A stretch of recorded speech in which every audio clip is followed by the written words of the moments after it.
Hello, everyone. Hello? Hello, Prof. Hello? Am I audible there? Yes, you are, Prof. Yes, you are. Yes, Yes, Thank you very much. you are welcome. It's a very warm welcome to everyone to room 3, where we focus on inclusive cities vis-a-vis the vulnerable groups. I'm Prof. Lovemoch Pungu from the University of KwaZulu-Natal in the School of the Beauty, Environment and Development Studies. In executing my responsibility, I will be assisted by Mr. Edmond Mutsa, who is our PhD candidate in the Department of Town Planning and Regional Plan and the Department of Town and Regional Planning.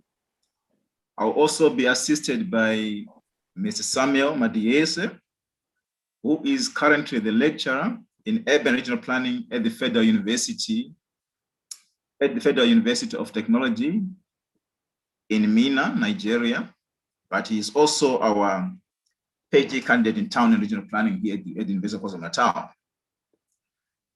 Colleagues, I'm excited to chair this session, but at the same time, I cannot hide my disappointment when it comes to the subject in question, that is the plight of the vulnerable groups in society.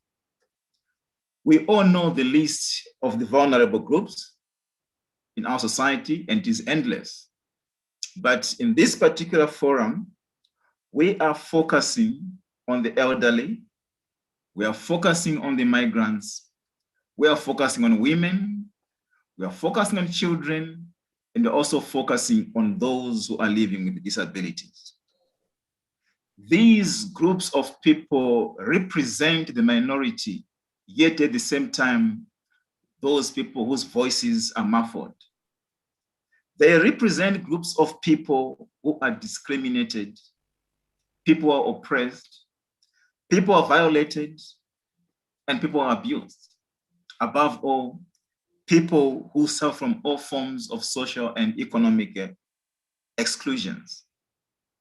Indeed, this platform provides an opportunity for us to reflect on the status of the vulnerable groups from different perspectives and different contexts.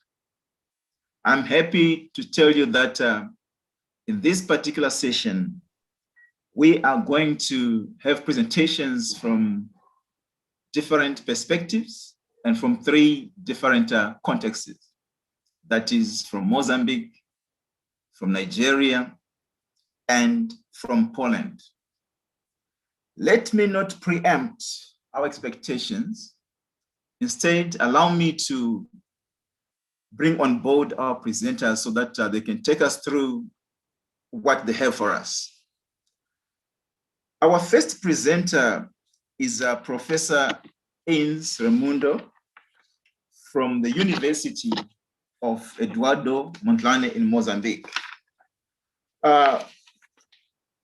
Raimundo is a renowned scholar. If I can take you through his biography, you'll realize that Prof. Raimundo is a human geographer. He has got a wide range of interests as far as his academic work is concerned. Prof is interested in migration and inclusive growth, food security, climate change, and forced migration in Mozambique. She is the head of academic assurance at the Faculty of Arts and Social Sciences in the University of Eduardo Mondlane, Mozambique. She has served as an executive member of the International Council for Social Regional Committee for Africa. She has also participated at a global level in different platforms. Among them, she received an appreciation from the Global Challenge Research Fund and the UK and Innovation Center for her contribution to international development for peer review college. She has published in various forums, both in English and Portuguese. Above all, she have done quite a lot in terms of supervising both PhD and master's students. Colleagues, welcome Prof. Ins M. Remando. Prof, apologies if I did not pronounce your name properly. Thank you. The platform is yours. Yeah, you are welcome, Professor. It's not a big problem. You see, it's really very Portuguese name, so it's normal for new people. Okay. Like myself, some names I'm not able to pronounce properly. Right. Oh, yes. I regret if I spoil your what you have introduced to me. I believe that people really are curious about me, but as you kindly said, and I really appreciate the words about my introduction. Yes, let me, yeah, here we have some challenges on internet. So I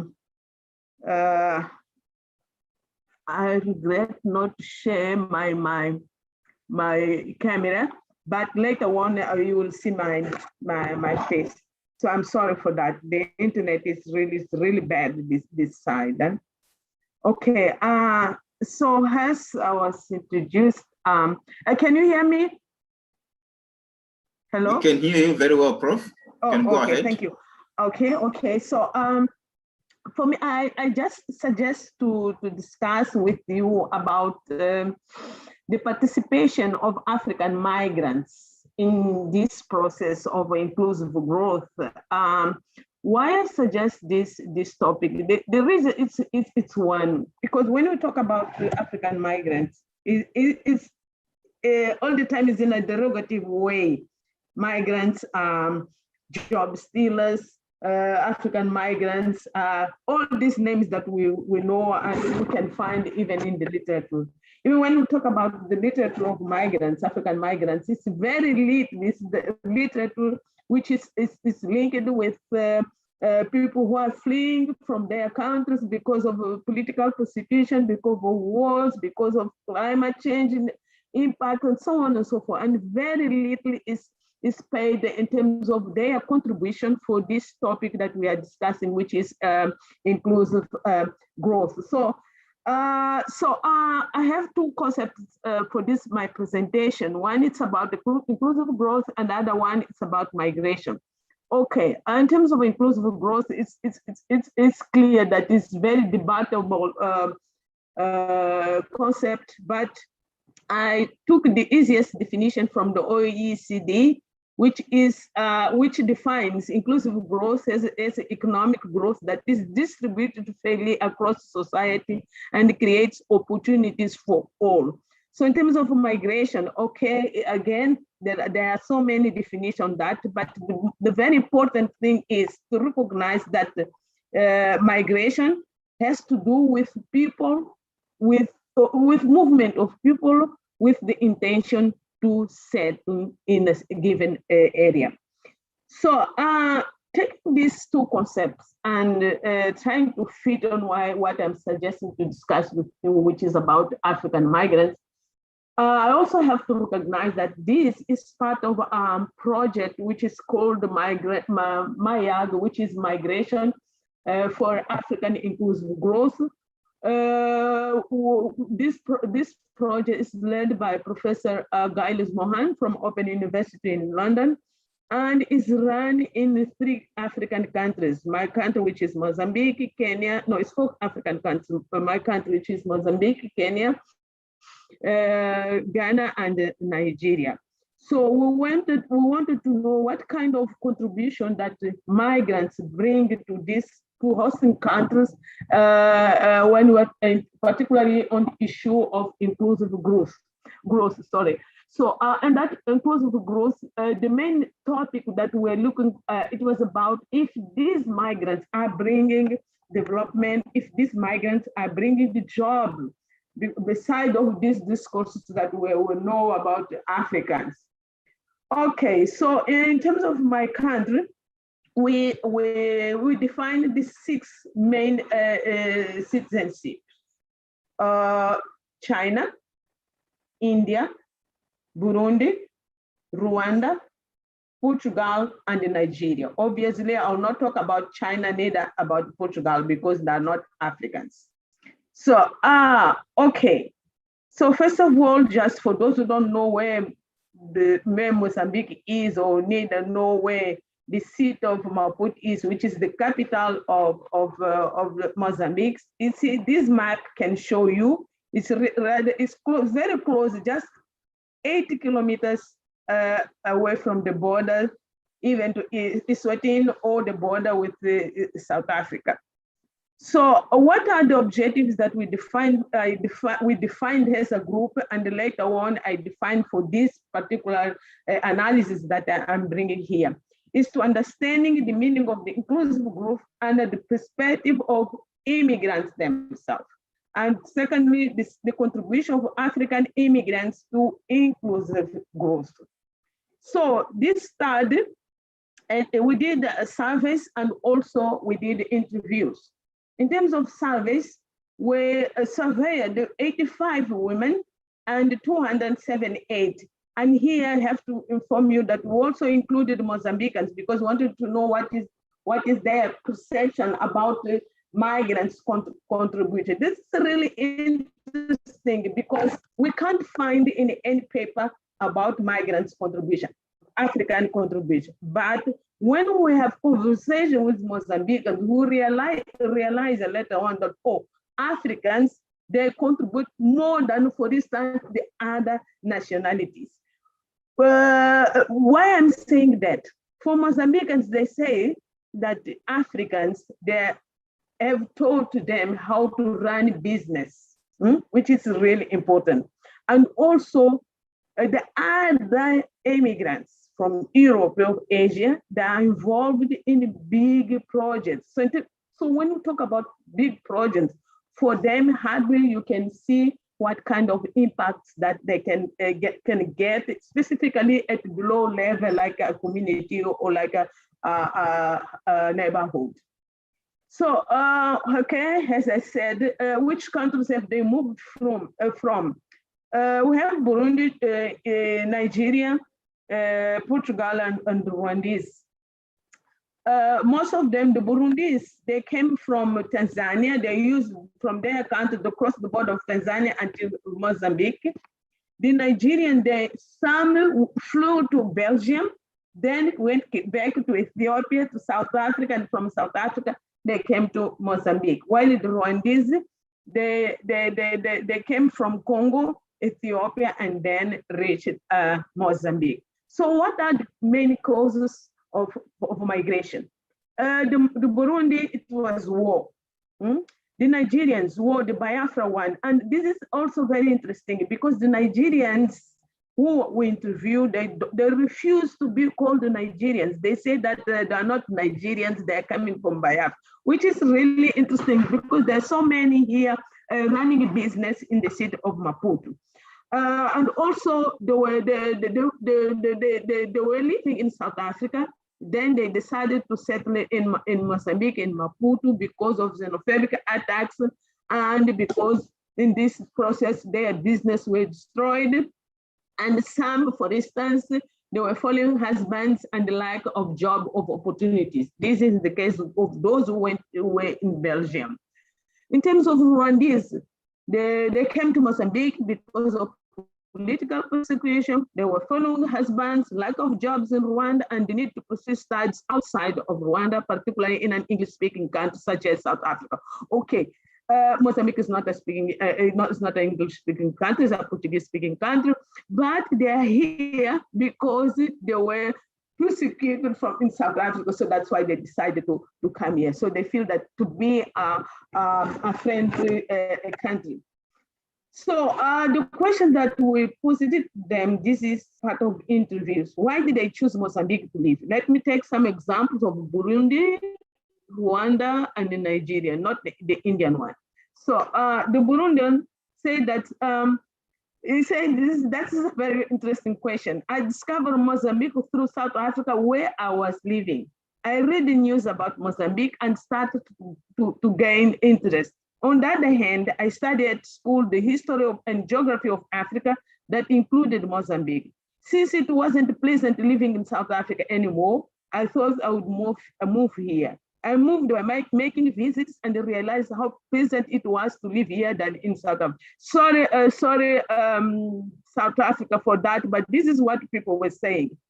So the Rwandan, what is said, I like a lot of things in Mozambique. There is a peace and freedom. I can stay up late on the streets, whispering with this Mozambican friend of mine when no one tells me to pick up.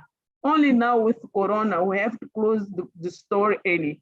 I like everything here. I like the people and their friendliness. So another testimony from a Nigerian, the guy from Biafra. He said, she's a lady. She said, my husband and I have lived in other African countries such as Ghana and Togo. Life was harder there than here. We learned to do business in difficult times in Ghana and Togo. The environment is more competitive there than here. Here, we teach people how to do business, while in Ghana and Togo, they already do business. Nobody taught me then. Okay. So now we're talking about is not only a good things that they were talking about Mozambique, but before that, it's important to understand a migrant. How do they come here? How do they reach here? Which process they use to cross Mozambican borders? So we asked about the kind of visa that they had. Burinda once said that they got a tourist visa and some without a visa. They had contacts, carte blanche or travel document. The Nigerian, they said that they had business visa and tourist visa. The Rwanda one, they had tourist visa and some without a visa. They had the contacts, carte blanche and travel. The most important thing here, in the conversation that we're having with them in terms of, interviews, we asked how long they've been here without this document. They said, oh, okay, it's easily they can live here because they have contacts. And also here, the police is not much aggressive such previous areas they have been living. And the length of stay, we can see here the Burundi from 2 months to 20 years, the Nigerian from 2 to 10 years, and Rwanda from 2 months to 12 years. So what challenges have they faced here? They said that they mentioned so many of challenges, but it's important to know this, how hard it can be a life from them, even though they're saying that the country is friendly comparing to other countries. They say that it's very hard due to high procedures demands. It's high cost of a visa. Work permit is around $800 US. The resident document for foreigners also is very expensive, which is $600, and this is valid for 1 year. So, which is meaning that every year they have to spend $1,400 US in order to get their documents. The other challenges related to the barriers that the National Service of Immigration translate solely the basic information in English. So the crucial information that they need is not in English, is in Portuguese. So Africans, they believe, all of them, without exception, they believe that they are privileges that are given to some nationalities, like Europeans, Americans, Asians, and tight regulations to Africa. This is common that we Africans, we mistreat, we don't, we are not concerned about ourselves. We don't give business to Africans. We rather prefer to give business to other nationalities like Europeans, Asians, and America instead of Africans. High level of corruption, this is common. And they came and the straits as those who are applying for refugee status shall do from northern Mozambique border and not in Maputo. This is meaning that those who are here, like Burundi, Rwandese, who claim that they are refugees, They are not supposed to be in Maputo, but up north, it's about 2,000 kilometers northern from Maputo. Also, another challenge is the long way to arrive here and use different transport ways, these boats, buses, trucks, etc. And the demand to apply for work permit prior travel. So they're asking if they are fleeing, if they're asking for opportunities, why the government of Mozambique requires them to apply for permit prior. And in this context, they blame the African Union because the African Union seems not to be concerned. They believe that Africa, it's time to produce a common passport that can allow Africans move freely like the European Union countries do. They said one of the challenges that I mentioned that the xenophobic attacks that they faced in other countries, but because of that, they were pushed to come in Mozambique. In terms of voices, the voice were about these things that were mentioned here. Rwandese say that I arrived in Mozambique in December 2018. I came with a friend. I was in Congo for a while where I stayed for 5 months. Then I went to Tanzania, and from there I went back to Congo because I still had no way to travel to Maputo. Finally, in Congo, I took Ethiopia Airways plane to Addis Ababa, where I stayed only 1 day. It's not easy, but I did it. I decided to come because of the political situation and the lack of employment. I didn't do anything back in Rwanda. I heard about Mozambique from my brother's friend who is here in Maputo. He is the one who brought my brother to Maputo.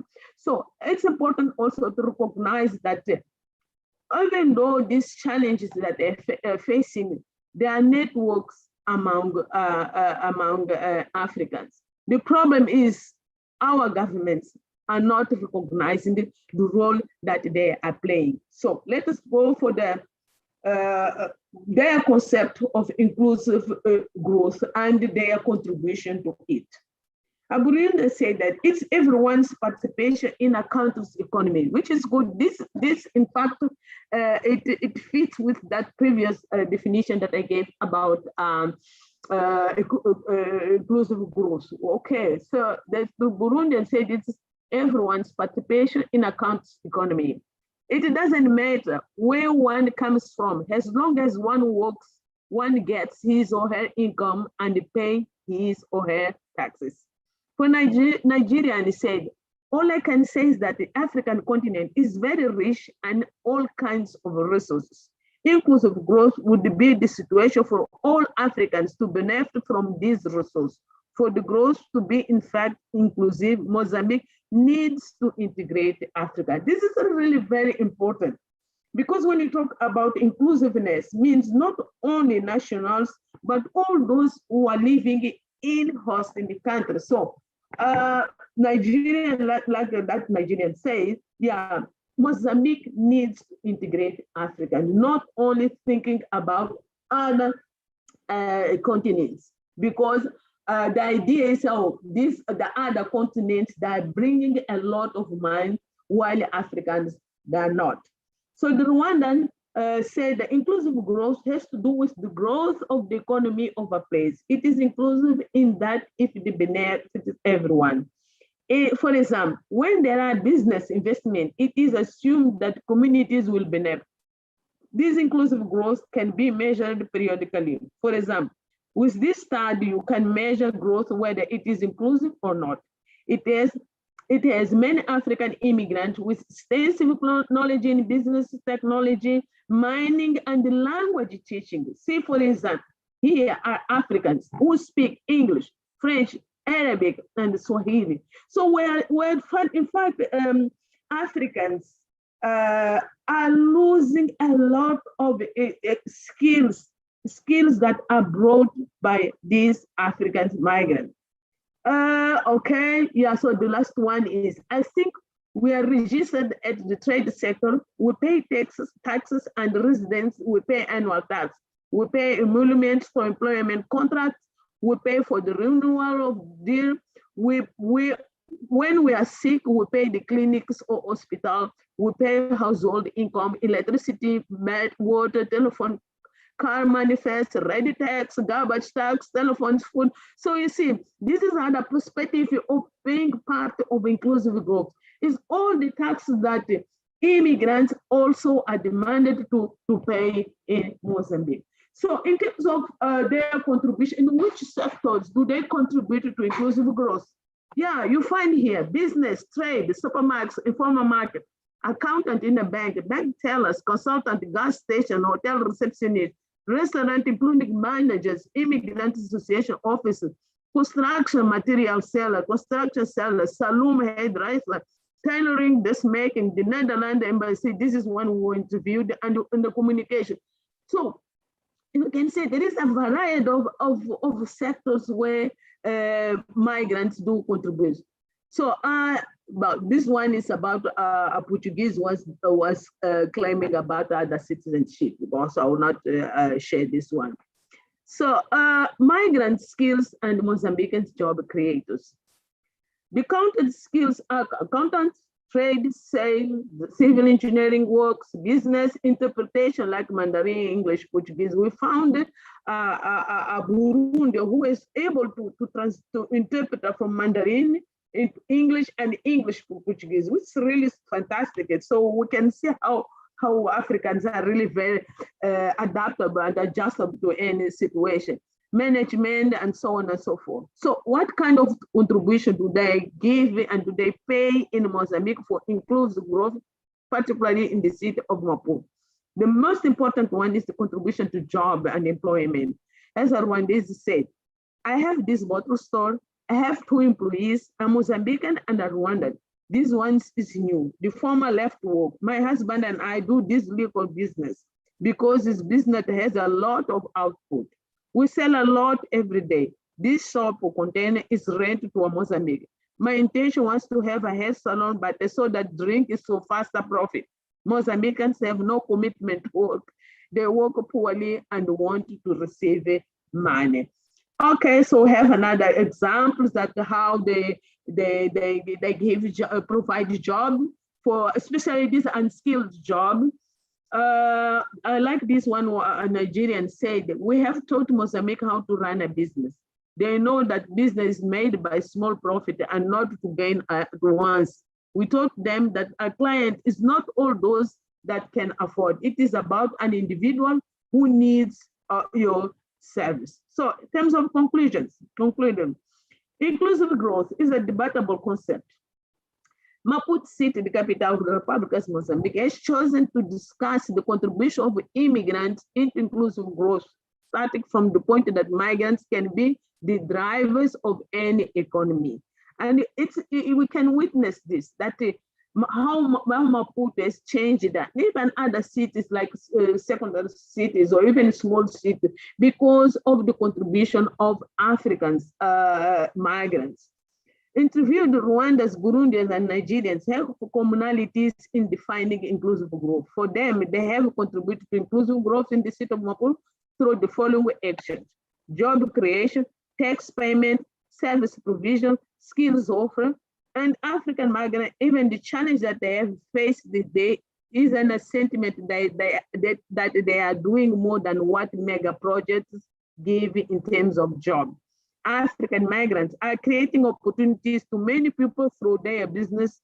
Thus, cities will be more inclusive if all city dwellers are considering in this process of development. So, ladies and gentlemen, I've finished my presentation and thank you for listening to me. So now my video is on. I'm not sure if you can see my face now. Hello? Hello? Hello? Dr. Lavmo, put Hello? on your mic. Can you hear me? Dr. Lavmo, your mic is off. Oh my God. Hello? Prof. Chipungu, your mic is off. You can switch it on so that we can hear you. Yes, Prof, please. we can hear you. Thank you.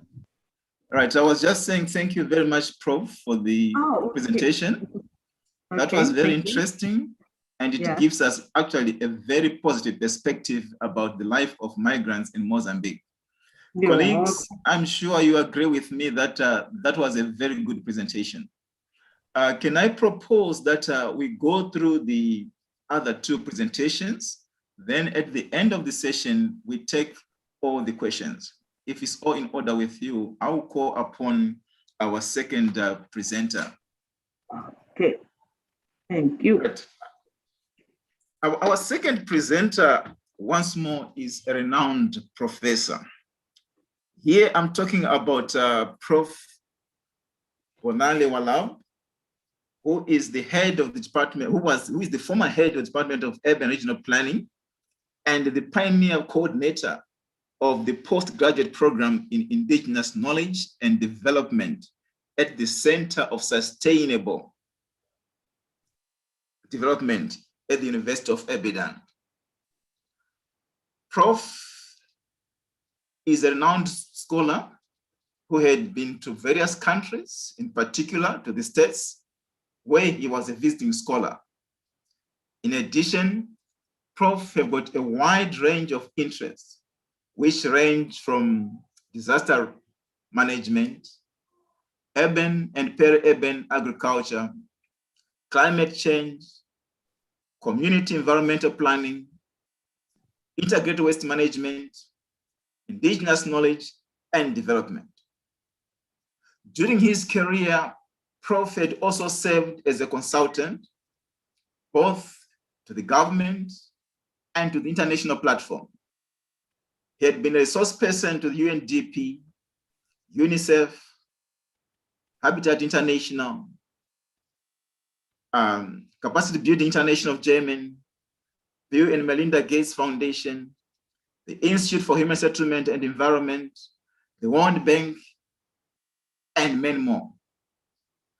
Prof is well known for his commitment as a fellow of the Nigerian Institute of Town Planners and a registered member of the Town Planners Registration Council of Nigeria.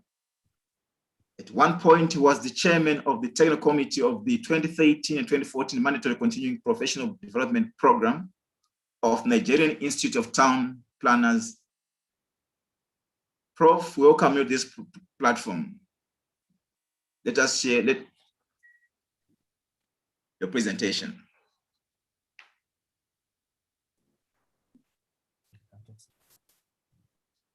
Prof Wahab. Yes, nice to be with you. Good morning, everybody here present. It's a pleasure. Thank you, Prof. To be with you are welcome. You can go ahead. Thank you very much. Share the slide.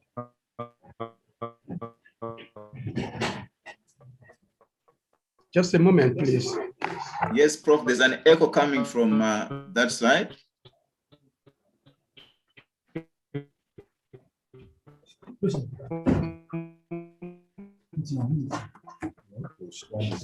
Okay.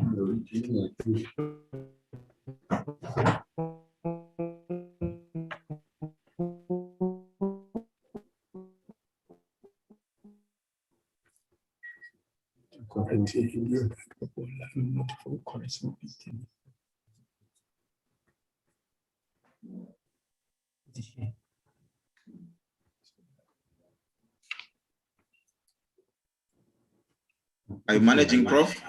Yes, I'm trying to share my slide, please. Okay. We've been having some technical hitches here the last 30 minutes. Okay. Let's hope we'll be able to sort those out. Almost there.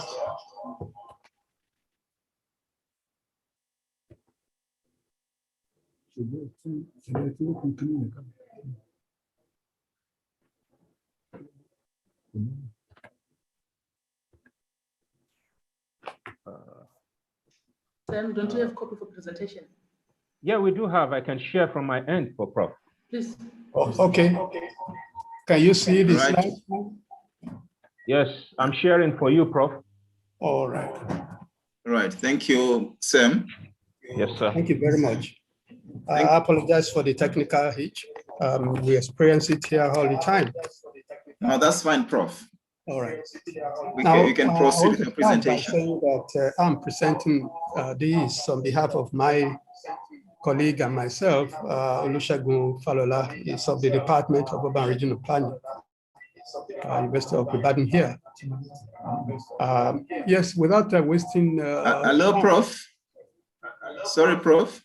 Yes. There's some noise in the background. Are you able to mute that? Okay. I've taken care of that. That's good. I think he's fine now. Oh, thank you. So Olusegun Falola and myself are presenting this. Vulnerable households in flood-prone communities in Ibadan, measures to improve their status within the inclusive Ibadan city framework. We won't go into the definitions of inclusive city and so on, because at the plenary session, we've heard about that. So we are skipping that. We'd like to say that vulnerability of Nigerian urban centers to flood hazard is very high. Flood has become one of the major hazards in the country that is ravaging almost every community. It's a yearly occurrence, destroying lives and property. And the reason is this: many more people crowd into cities. They move from the rural areas to urban areas in order to enjoy the goodies of governance, because governance here is being extremely biased in favor of the urban areas. However, each time there was any flood, little is done to assist the vulnerable households who have been displaced by flood. Yeah, you want to ask why do the people remain there? The vulnerable people are economically vulnerable. They don't have money to buy plots in safe areas. So they look for fragile parts of the city, floodplains, hillsides, and so on, to live. So they are always affected. In the process, many residents have been forced to flee their homes, annually. And they leave their homes for as long as 6 months, sometimes 1 year or 2 years, depending on the gravity. There hasn't been any systematic efforts to monitor the extent of displacement of these vulnerable groups, unfortunately. In this paper, we try to look at the socioeconomic characteristics of the vulnerable households and the effects that flooding has had on their livelihood and what responses they also have been able to put up and to recover from their impacts.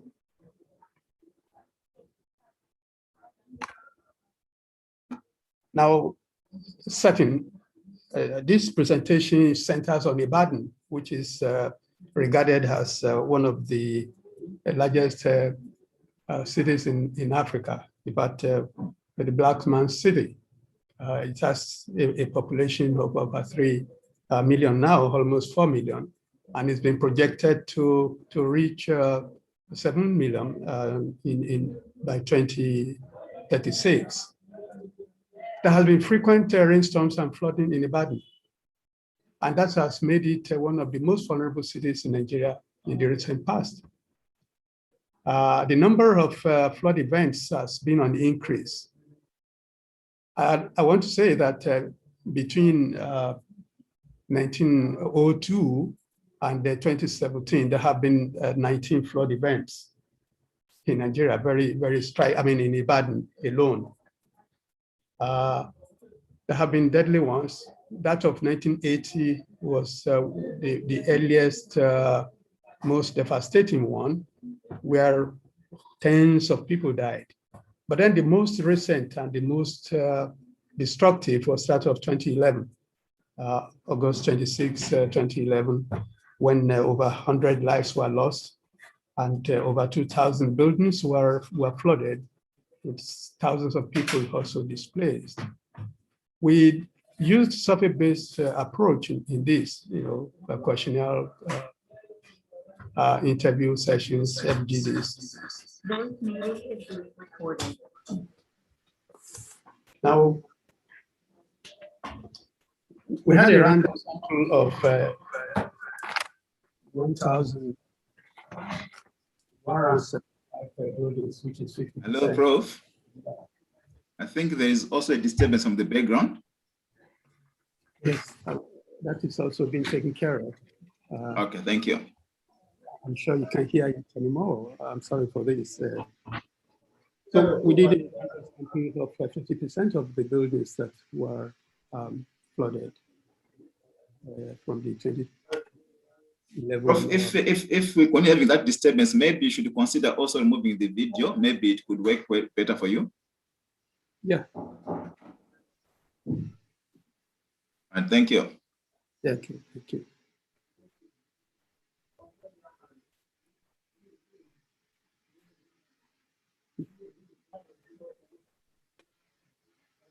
Right, you can proceed, Prof. I think everything is fine. Okay.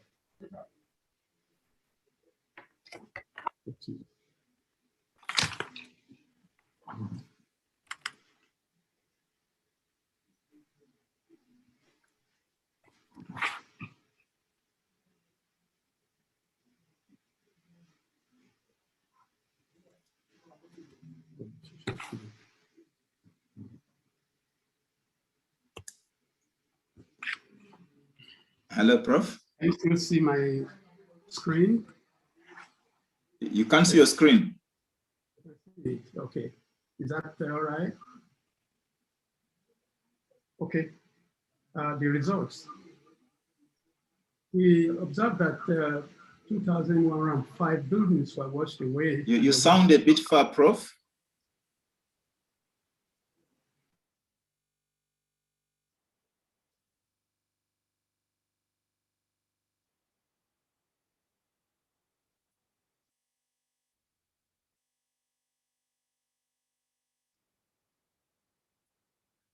Hello, Prof. Are you there?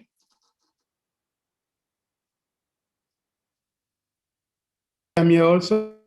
Right. Oh, the can you hear me?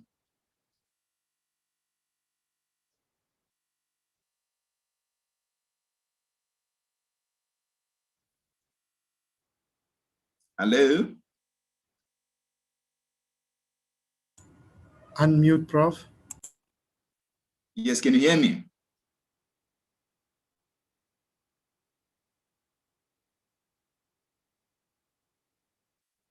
He's muted, Prof. Ravmo. It's muted. Can you unmute yourself, Prof? Yes. Okay. You're muted again. Now? Right, you can proceed. We can hear you now. Oh, okay, thank you.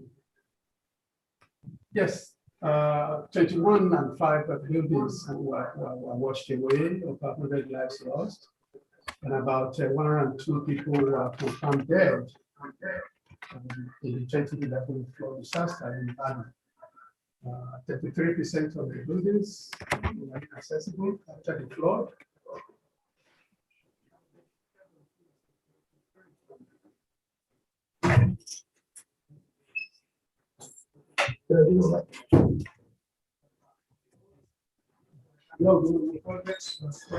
Prof, I think we are experiencing sound interruptions.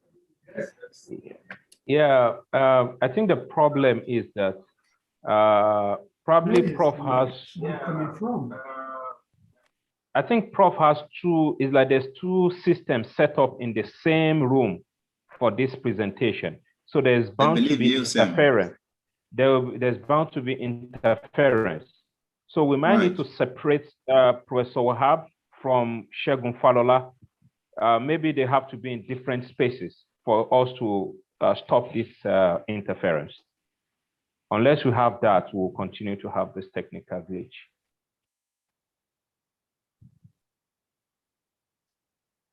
So one person. Prof, you got that suggestion? Yes, sir. Prof Wahab, I don't know if you get this suggestion of mine. Yeah, maybe we can stop one presentation. Can we just have one?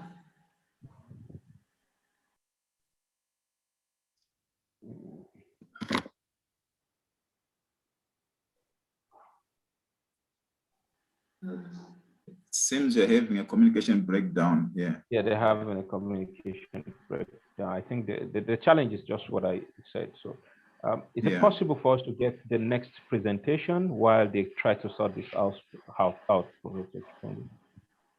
I don't know. I think that would be a better way out because you're not getting any communication from them.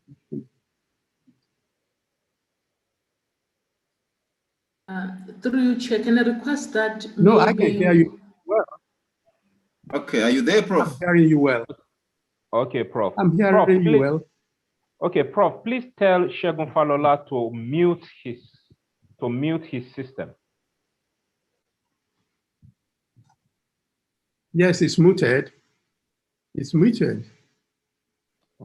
It's muted. That. That's better, Prof. So continue. Please continue. All right, continue now, sir. Thank you, Prof. Okay. Let us go ahead. Thank you. All right, thank you very much. We interviewed about 6 households from 634 buildings, who suffered temporary displacement. And out of these, 42% were displaced for at least 1 week, 20% displaced for over 1 month. The period of displacement depended on the level of impact of flood. On the one side, availability of alternative place to move to and availability of adequate resources to embark on cleanup. All of those influenced the period of displacement of these victims. But there were situations when people could no longer cope with the threat to life posed by the flood hazard, and they had to abandon their dwellings completely for safer places. When we say safer places here, safer in quote, because they are just not too safe, but at least they were manageable. Now, we looked at flood-induced displacement of households, and there were temporary displacement of vulnerable households. Okay, and here, house accessibility after flood.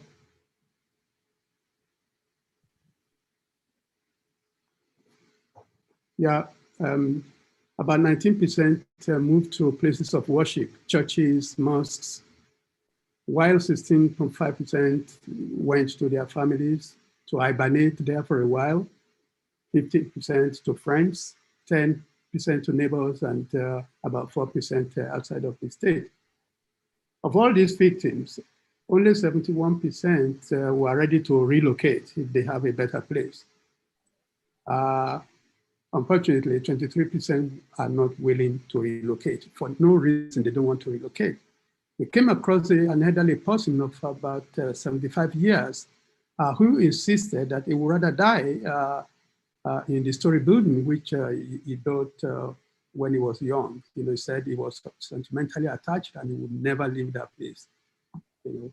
Anyway, so those are the issues. And we also, yeah, you can see pictures that you have there. Can you see the photograph of buildings?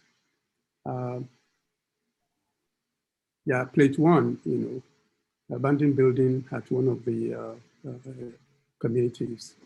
All right.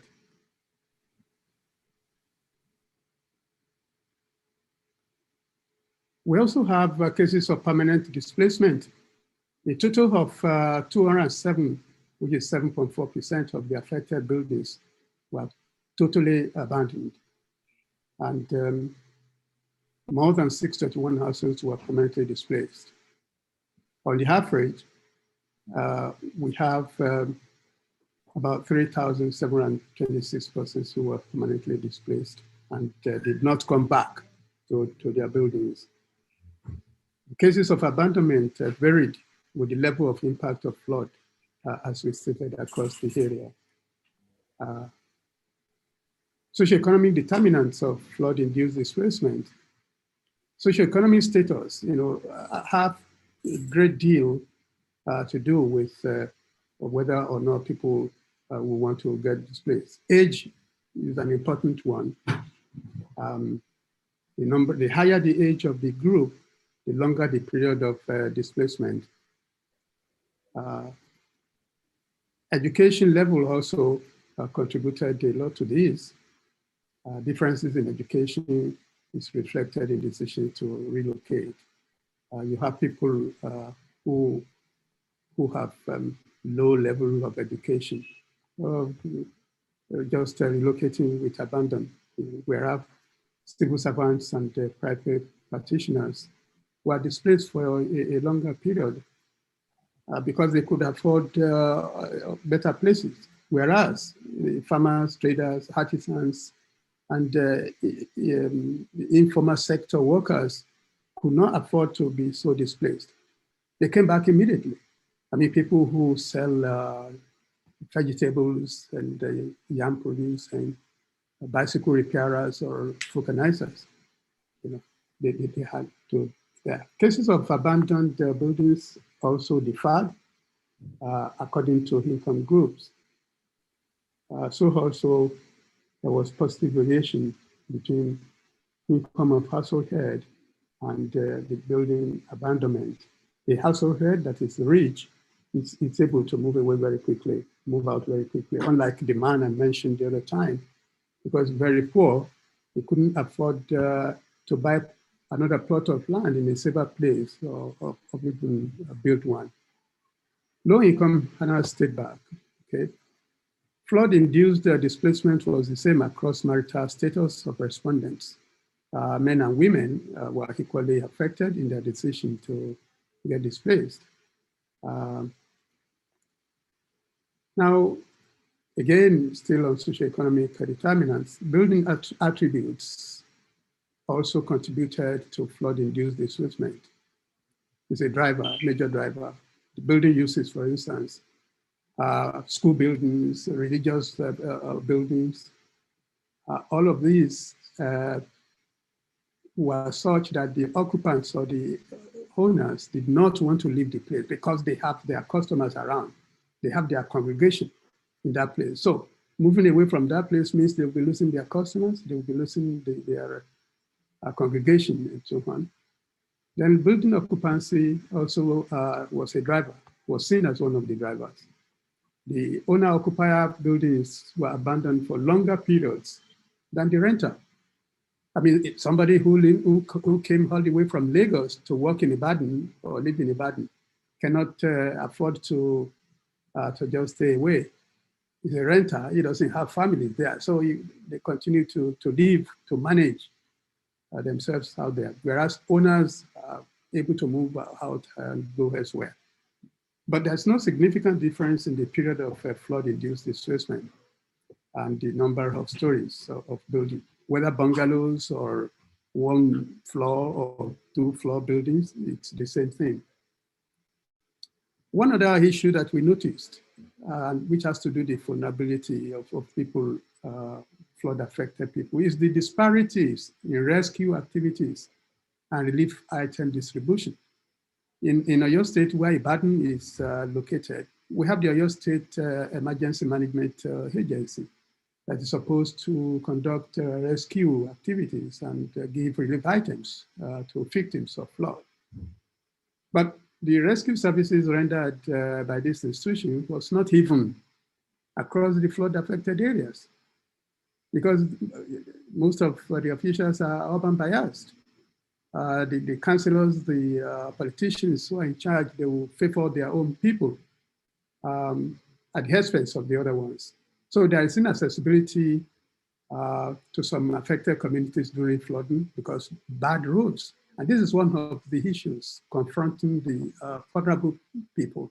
Where they live is hardly accessible by motorable roads.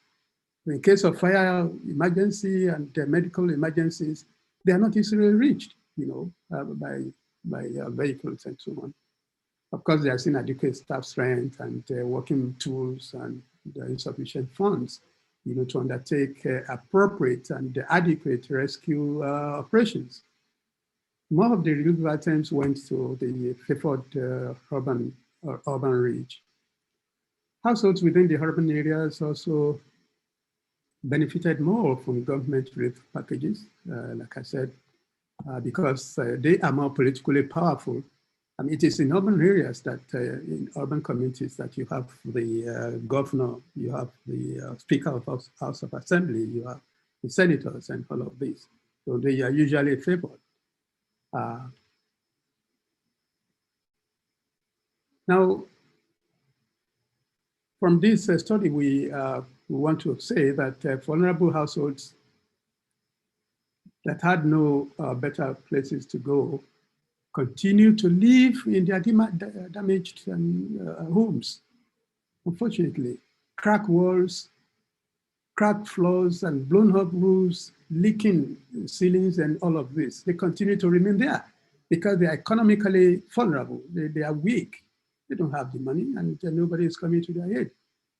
So they are poor because they are poor, and they continue to be vulnerable because they are vulnerable.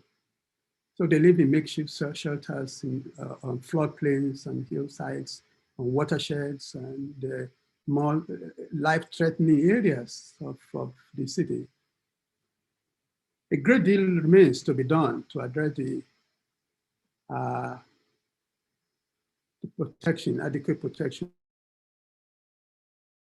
of households. There must be a framework that will do this. And we can only adopt inclusive, participatory, and a collaborative approach to at least minimize or reduce to a barriers minimum the calamities being faced by these vulnerable people. There must be a critical rethink on this discriminatory approach by which African cities are presently governed. They don't have voice. You know, the urban poor, men and women, the migrants, they have no say in governance, whether at the local government level or state government level. They are not invited to meetings, you know, to have a say. And unfortunately, too, there's this recent experience going on in the Southwest now, including Lagos and Ogun State, where housing projects are no longer handled even by government agencies.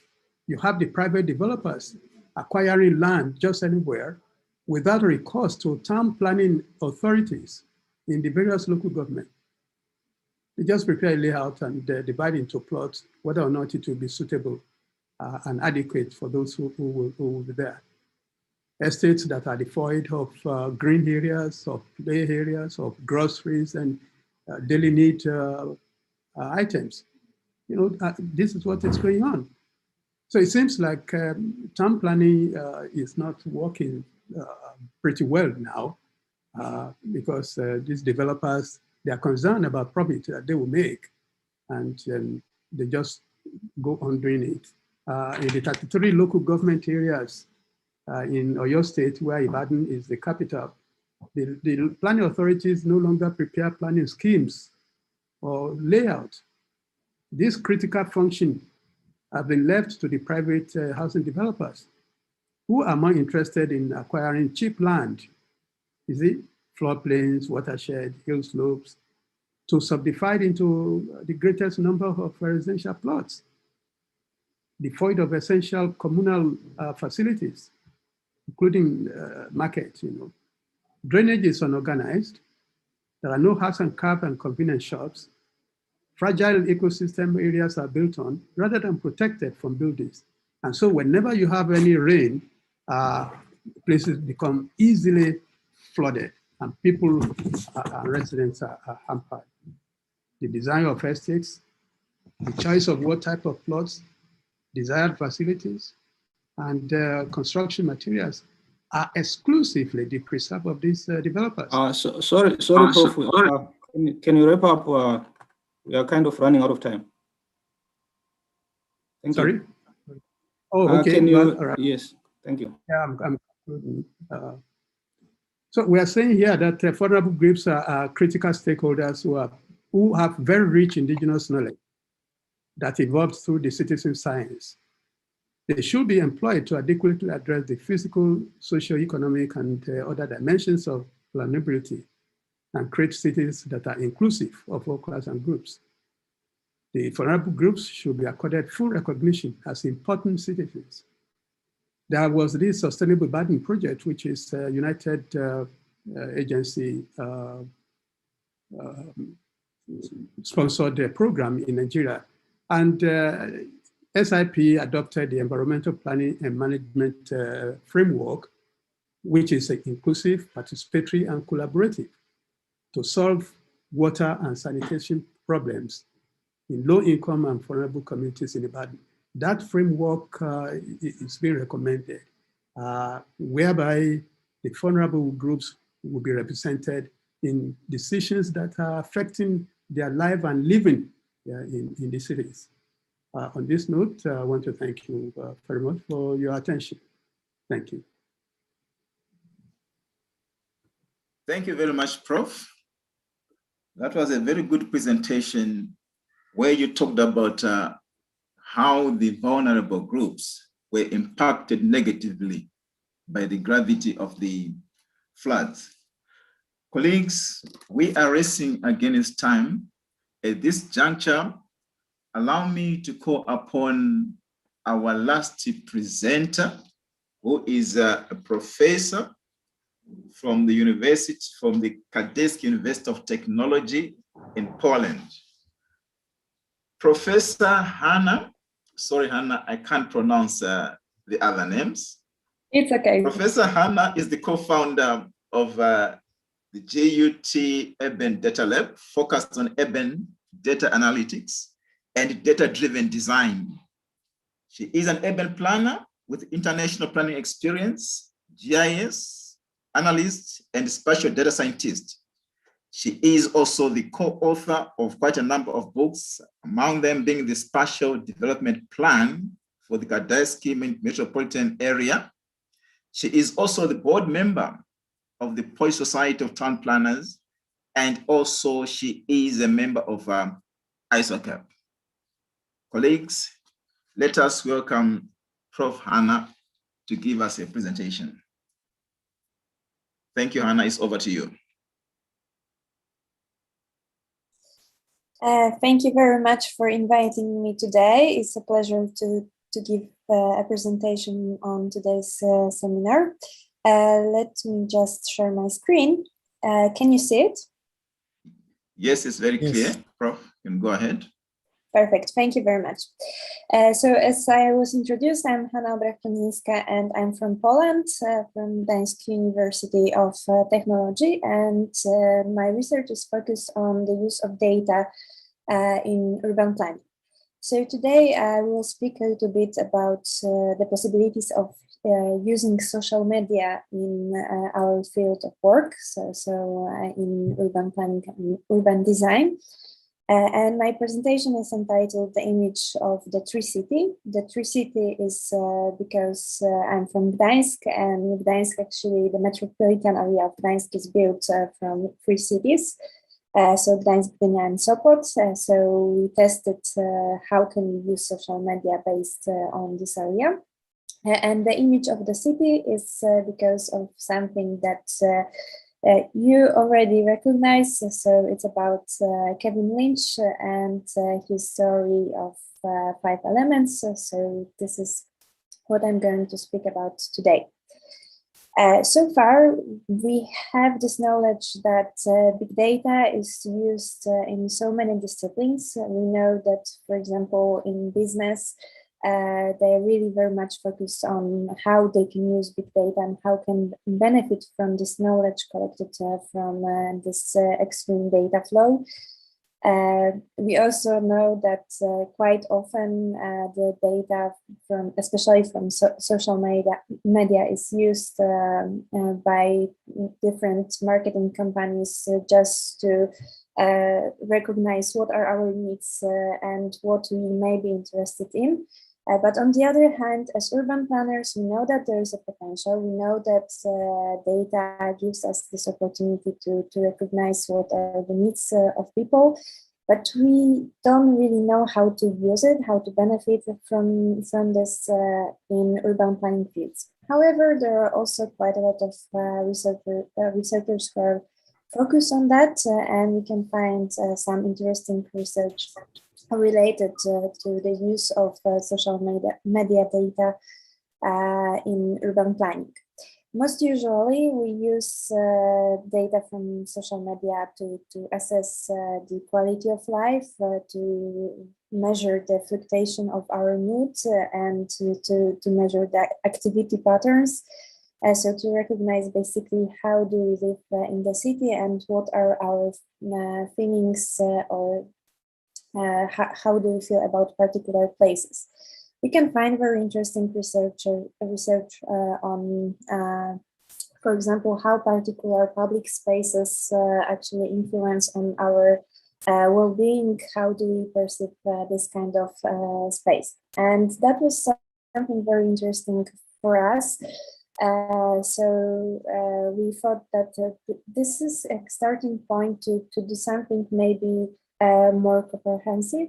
So we started to ask ourselves, is it possible to use well-known urban theory to build a tool which allows us to analyze the city? So this is where we started to think with Kevin Lynch with the book of Image of the City, which most probably most of us here is familiar with. And we started to think how to combine. So how can we use this social media data with his theory? So the starting point was to define the problem, and the problem that we found was that there are some researchers that actually says that the scientific base of Lynch's theory is untested. So this is what, for example, Professor Marshall from MIT said.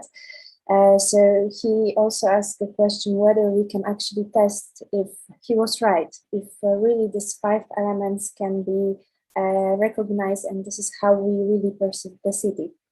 So we really wanted to test, on one hand, we wanted to test the theory, but on the other one, we wanted to build a tool which is based on his theory. So here's the most important word, so the imageability, and that actually the imageability means these 5 characteristic elements, so the district, landmarks, edges, paths, and nodes.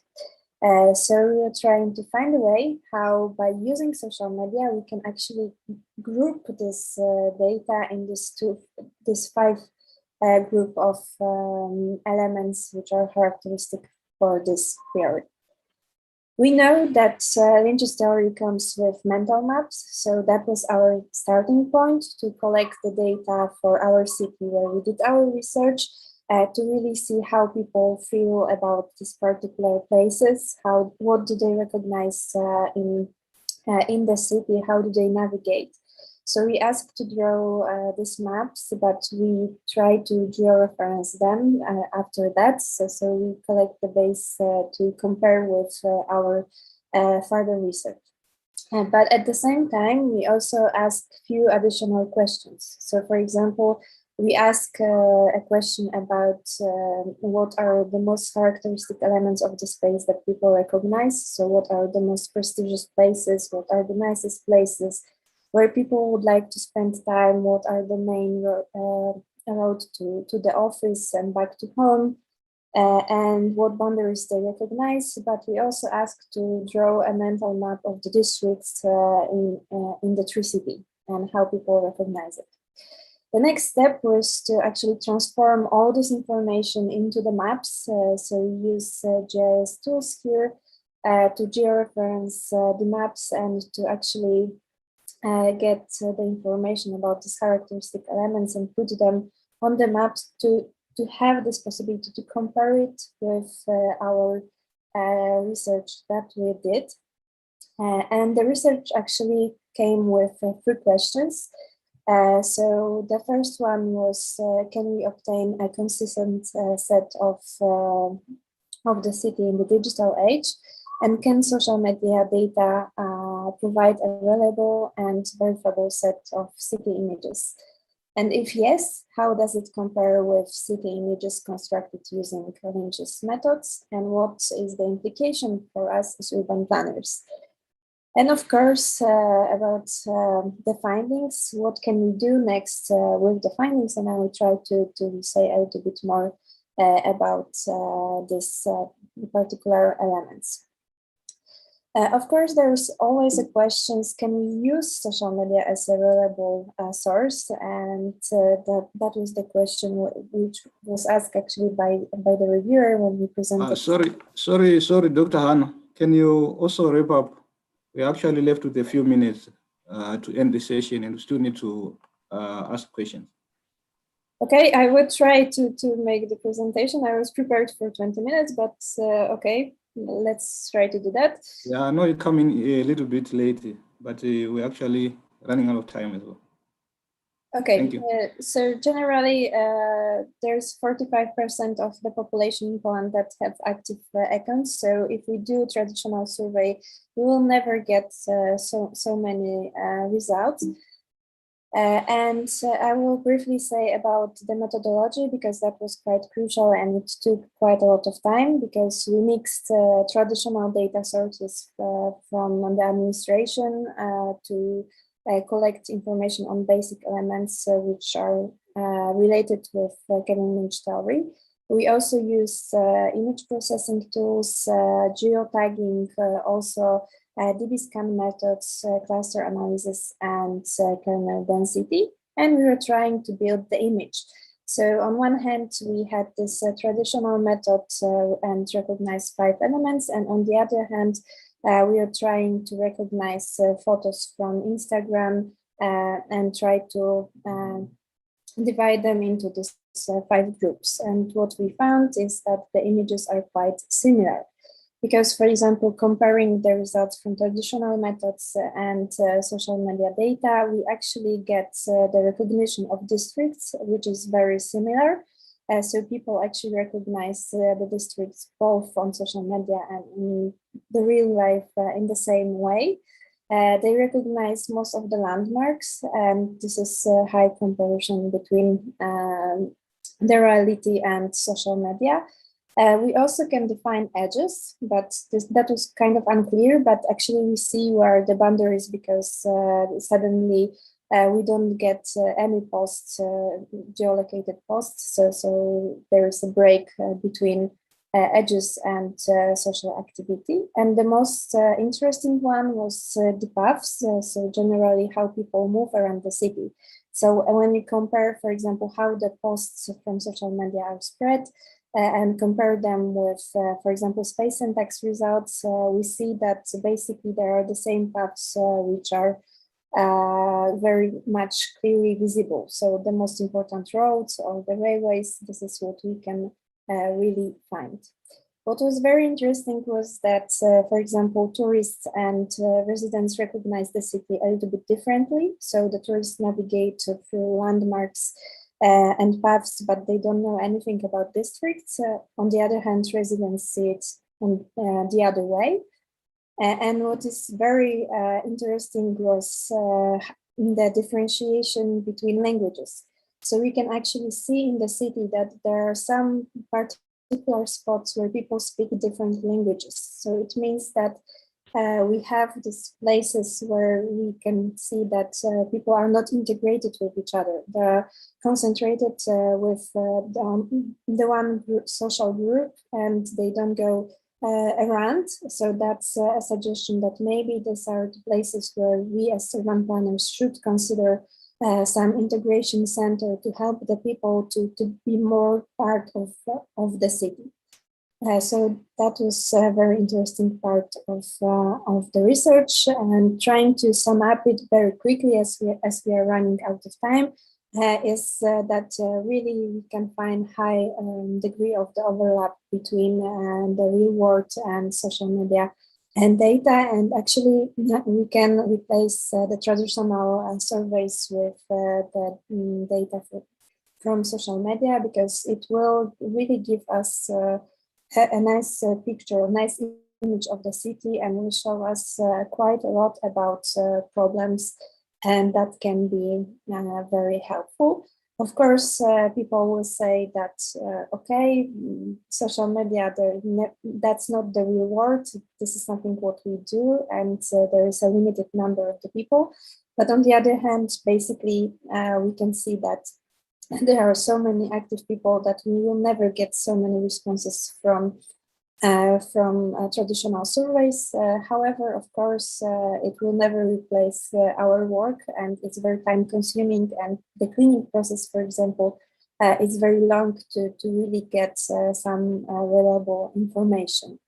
But on the other hand, when we compare the matchness, so we can see between traditional methods and this analysis based on big data, there's a high matchness between, so that's kind of important.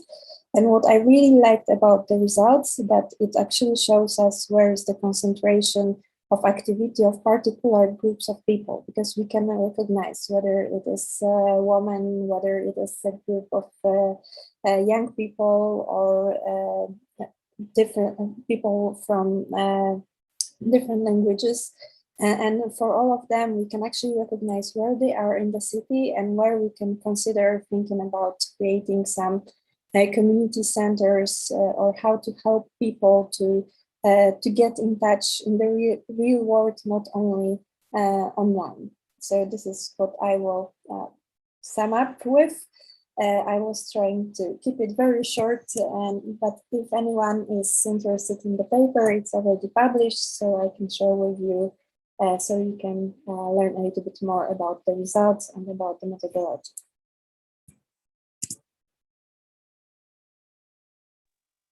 Prof, thank you very much for that interesting presentation. It's unfortunate that we did not have enough time, but I'm sure through questions, we can still elaborate some of those issues which you presented. Colleagues, we have gone through all the three papers. Unfortunately, we don't have much time, but I think we can still afford to take questions so that at least we can elaborate on a number of issues. So I will ask Mr. Edmond Mutsa and also Mr. Samuel Madeyese to read the questions, and all our presenters will be given an opportunity to respond to the questions which relate to them. Edmond, it's over to you. Okay, thank you, Prof. Without further ado, we're going to start with questions which are directed to Professor Ramuntu. She presented on a topic entitled African Migrants Towards Inclusive Growth in Mozambique, a case study of the city of Maputo.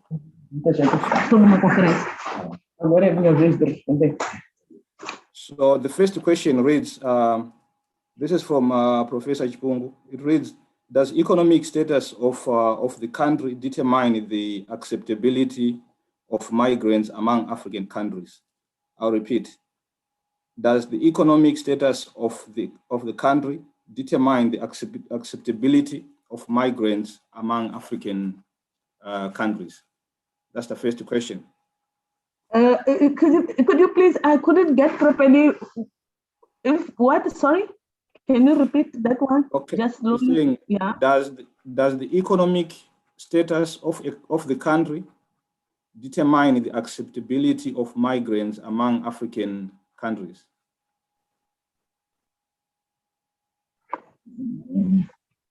Yeah, let me try if I got it properly. If the economy status, what? Of the country, does the economic status of the country determine the acceptability of migrants among African countries? Oh, yeah, that's the word that I can't understand. Unfortunately, I lost the connection, so I couldn't see the question. So maybe you could. Which word? Yes, there is a word after economic, the country, and what? Okay, does the economic status of the country determine, that's the word. Oh, okay, determined. Okay, sorry. Okay, Yes. so the economic state determined.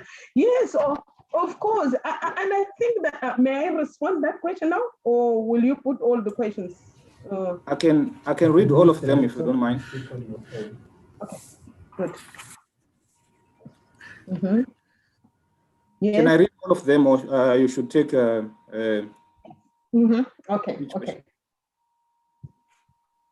Yeah. Okay. The second question reads, what measures that the Mozambican government take to integrate migrants in society? What measures that the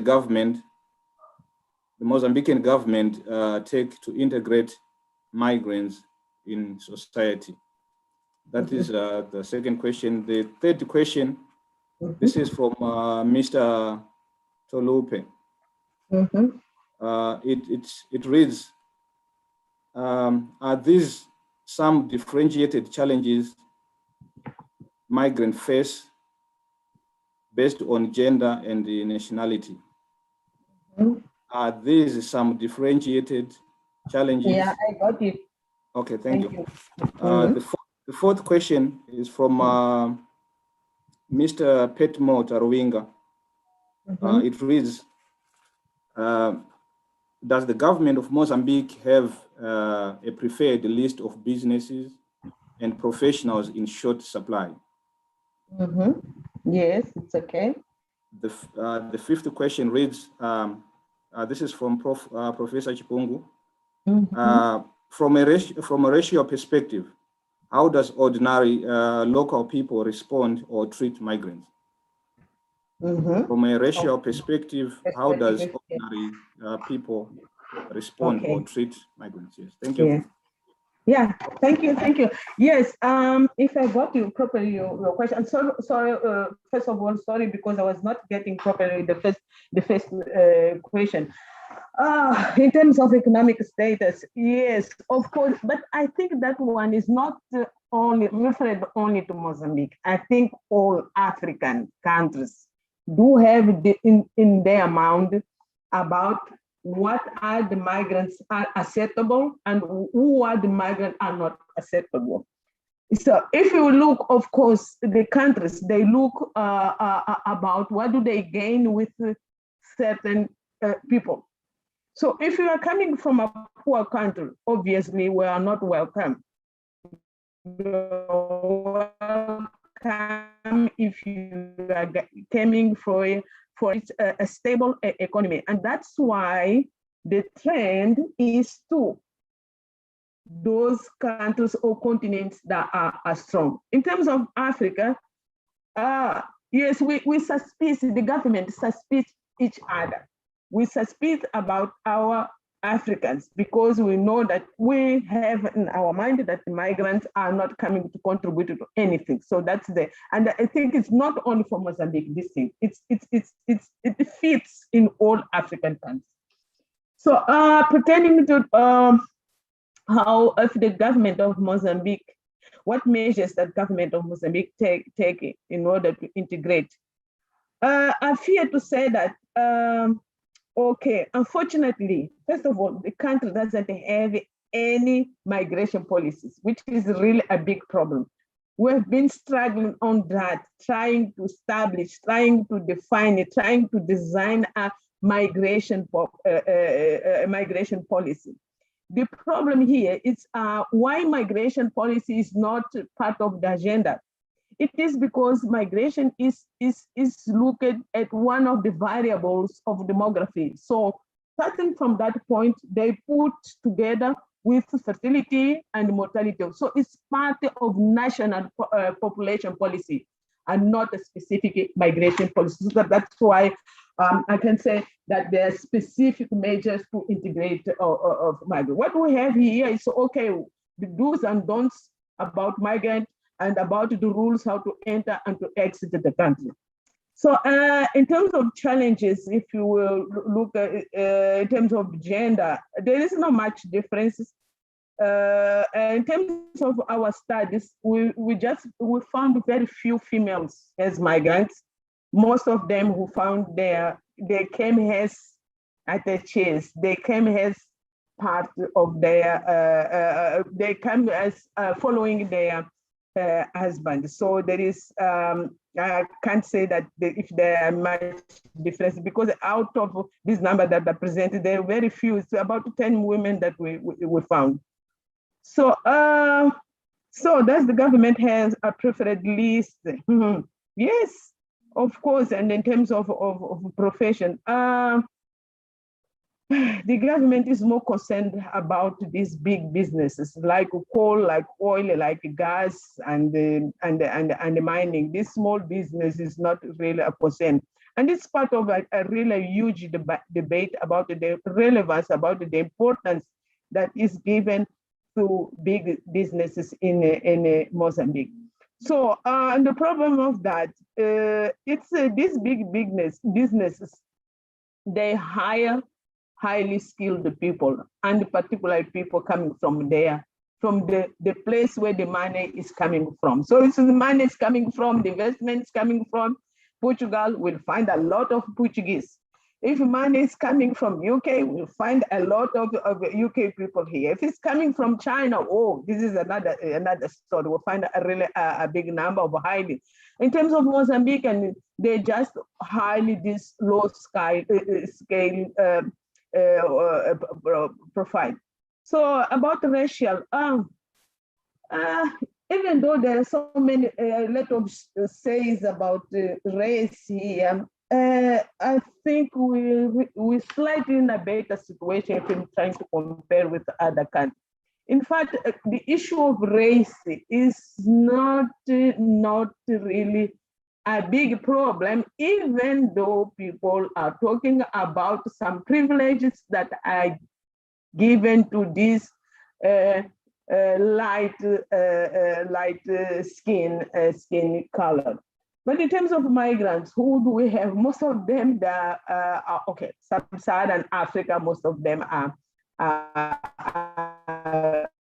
black, and the South African whites are the category of those who are in this category of big business, so are not part of these Africans who I'm talking about.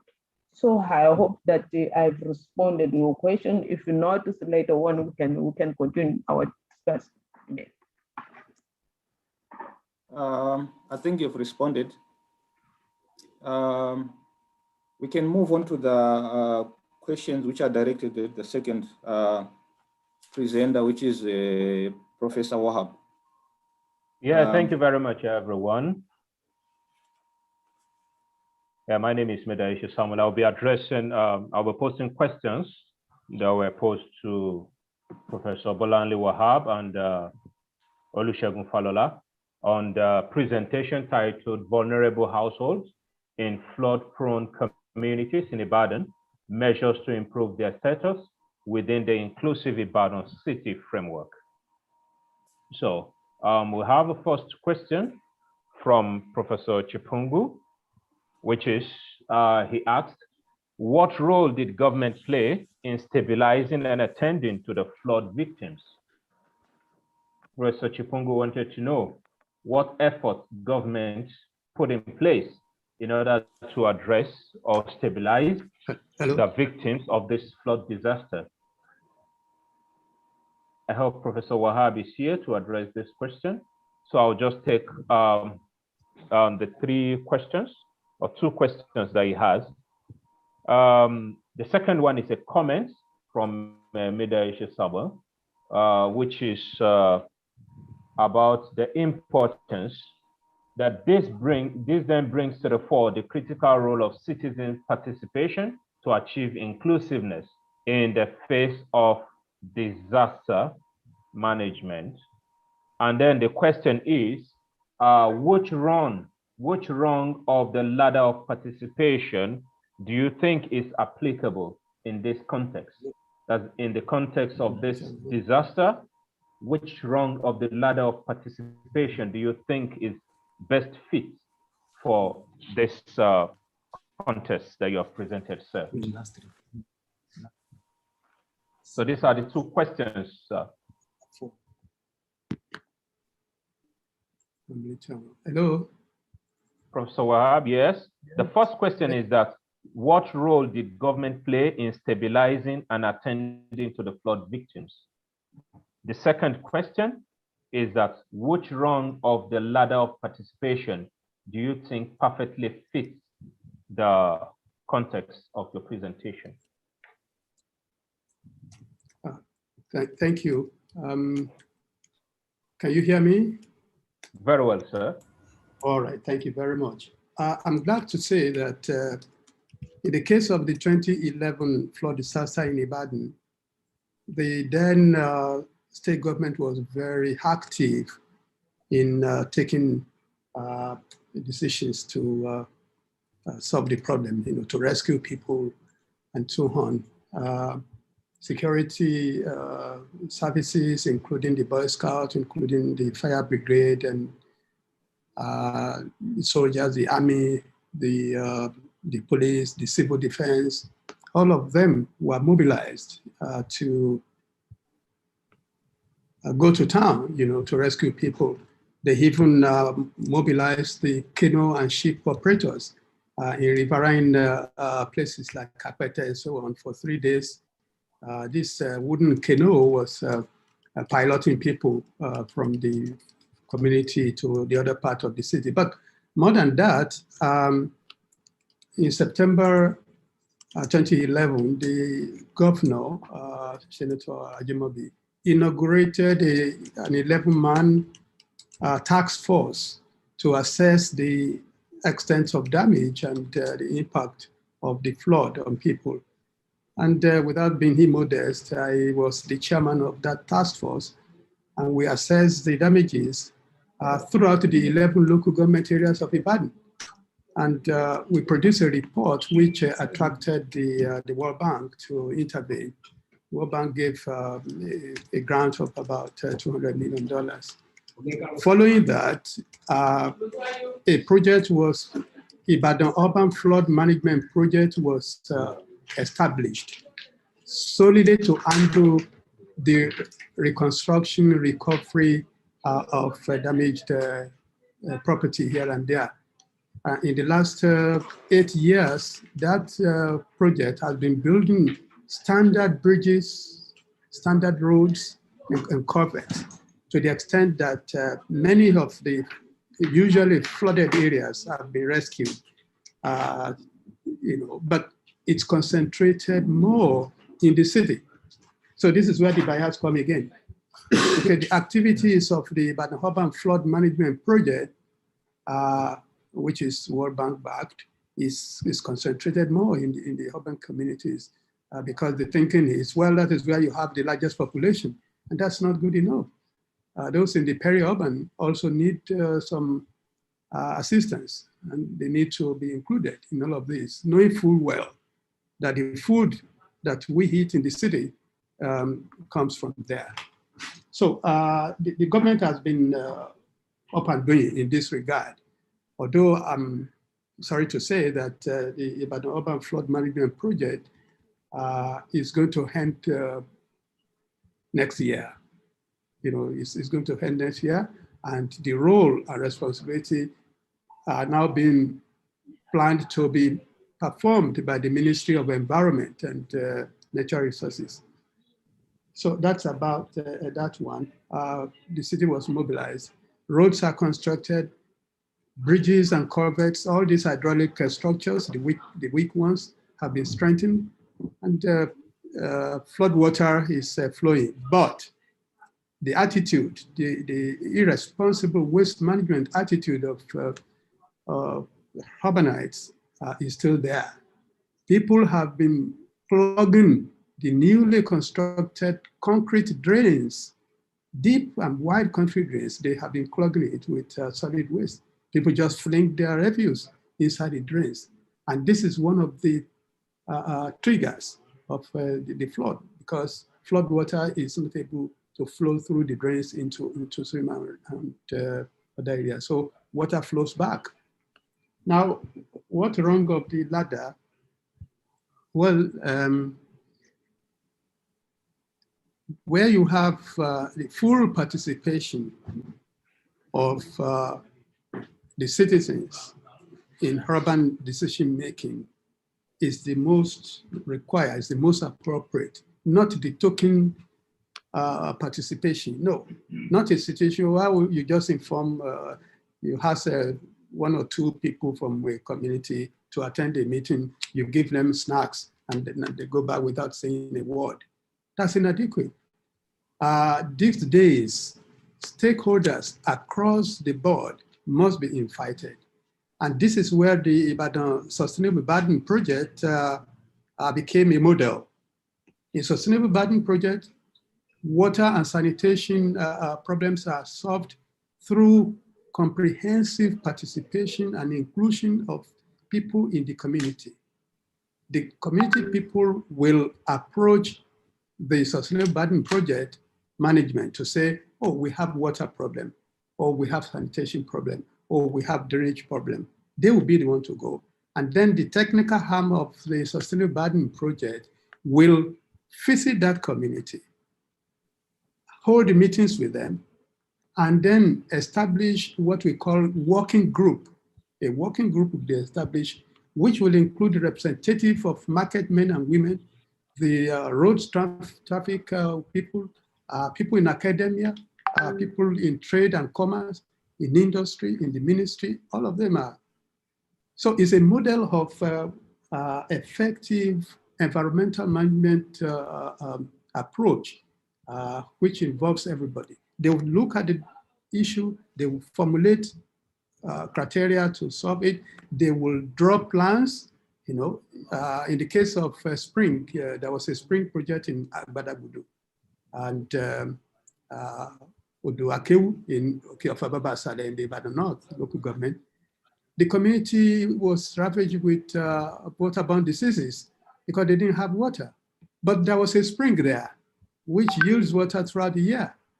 So they approached the Sustainable Ibadan Project Technical Support Unit, and they went there.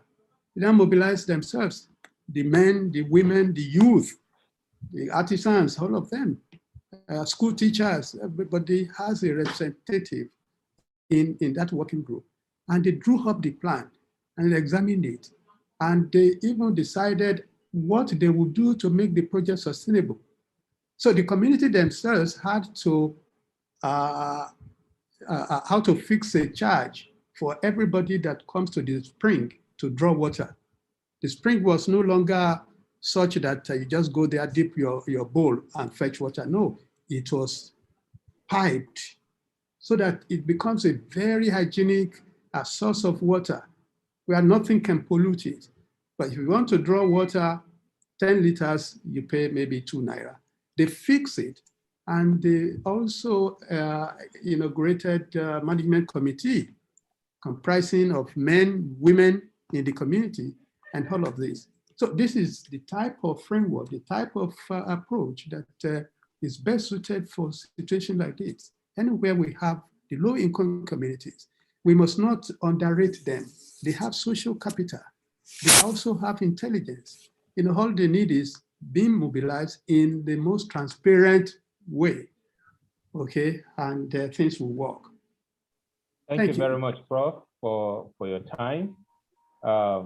I think we can just give Professor Hannah 2 minutes to address these 2 questions that she has here. Professor Hannah, we have 2 questions. The first one is that how can we use this imagery to achieve integration in urban planning? How can we use the imagery in achieving integration in urban planning? The second question is, how can we guard against misuse of social media in advancing such noble cause? How can we guard against the misuse of social media in advancing this noble cause? Please address this in just 2 minutes and we'll round up from here. Thank you. Okay, so the first question, actually, I think I partially answered it during my presentation, because when we have these geolocated posts, we can actually see how they are spread on the map, and we can divide the posts into groups of particular social groups.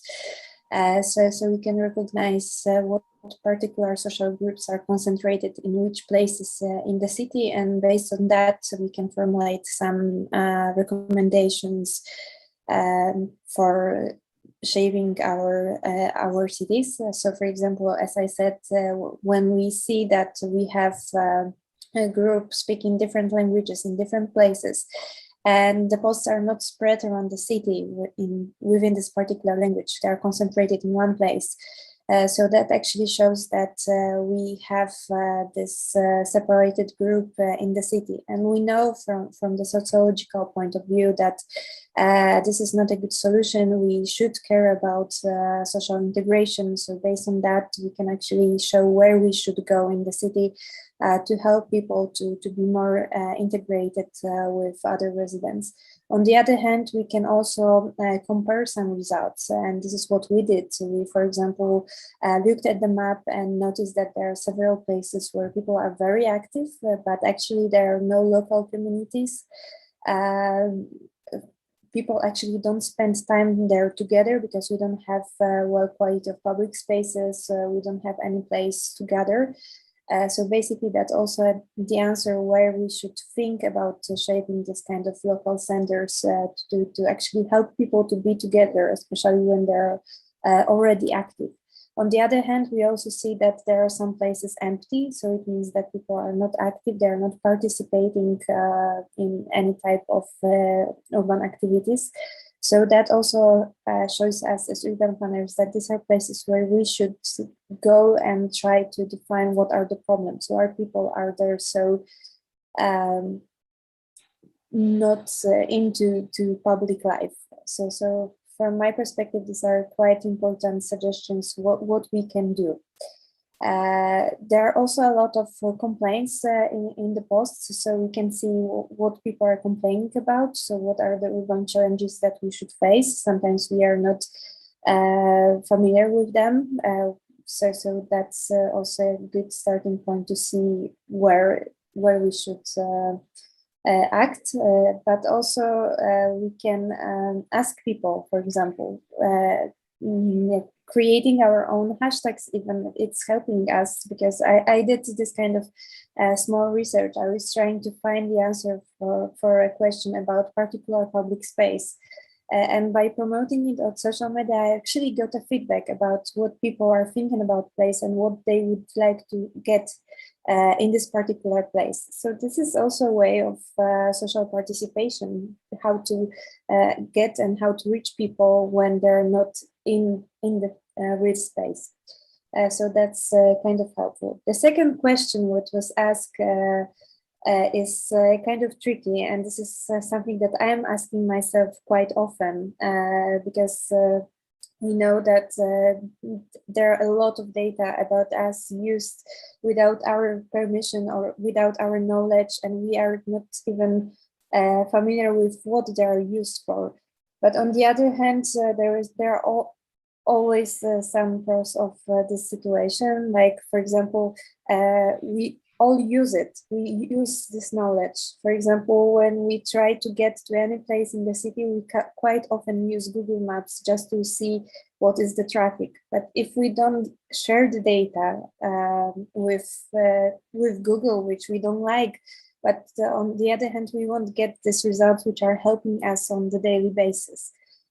So I would say that, okay, there is a risk, but there are so many benefits that we should find a balance. But from my perspective, it's very hard to say how can we protect our data, especially when they're owned by the biggest companies in the world, like Google, Facebook, and so on.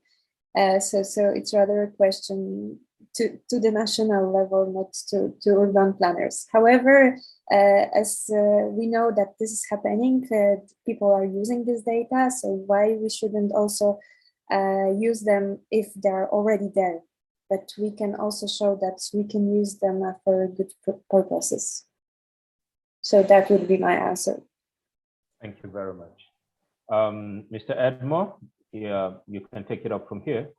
You still have any more questions? I don't think there are any more questions from for Dr. Hannah, but there was one which was left behind. It was towards Professor Wahab. I'm not sure if he's still there. He can actually respond to it. It was from Professor Chipungu. It reads, to what extent did urban bias contribute to the gravity of the floods, especially for people in the peri-urban areas? To what extent did the urban bias contribute to the gravity of the floods, especially for the people in the peri-urban areas? Over to you, Professor Wahab. Thank you very much. Yes, urban bias reflected greatly, in the way that government agencies intervened, in the rescue operations, especially following the 2011 and the previous floods, because to start with, rescue operations did not go promptly, not reach those in the peri-urban areas as promptly as it did, those in the urban communities. Perhaps because the peri-urban and rural areas are more inaccessible during the rainy season. The roads are usually very bad, unpassable. Bridges were usually damaged. So rescue operators usually complain. That was one. Two is the fact that the high-day camps, internally displaced people's camp, which were always put together very quickly to keep the victims, were more concentrated in the urban communities. Schools that are used as temporary relief camps were usually those in urban areas. Many peri-urban communities don't have schools at all. So which school building would they use to put the victims? Apart from this, even the relief materials that they always give will not reach people in the peri-urban areas until months after the flood. Whereas it was usually more instant and immediate, to the victims in urban communities. Not only that, the dredging activities, river and stream dredging activities, which government often embark upon preparatory to the rainy season, were usually more in the urban communities. Or maybe because that is where you have the seat of government. Maybe that is where the citizens are more focal, and have access to radio, and they can criticize government on the radio, than the people in peri-urban. They don't have free access to communication and radio facilities. So dredging of river and streams, evacuation of block drains, all of those things take place much more frequently in the urban communities than the peri-urban. So this is where the issue of urban bias come in. And when you say, well, but there are some councillors who represent the peri-urban and rural communities who are supposed to represent them in government, such councillors are not usually active. They go to meetings and those are, I'm sorry to say, but they are not. Thank you, Prof. Thank you so much. Thank you. And the last question, just in 2 minutes, to Dr. Hannah. How can we use spatial data to achieve inclusivity in developing countries? Dr. Hannah, in 2 minutes.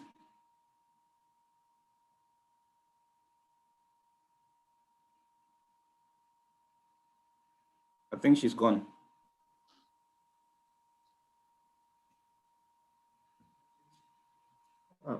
I think over to you, Prof. Chipungu. Thank you very much, Mr. Mutsa and Mr. Madayese. Colleagues, I think we've come to the end of our session. I would like to thank you very much for attending and for the contributions. I would like to believe that given that this is an online platform, we have got limited options in terms of interacting, in terms of discussing further these particular issues.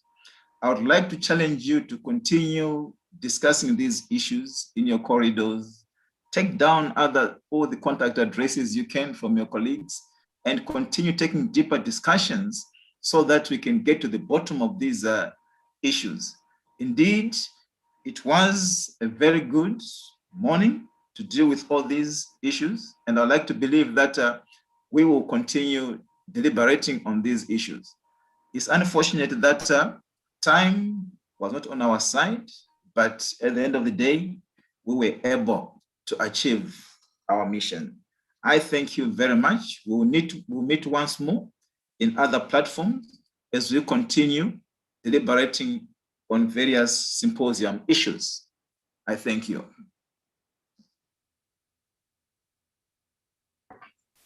Thank you, Prof.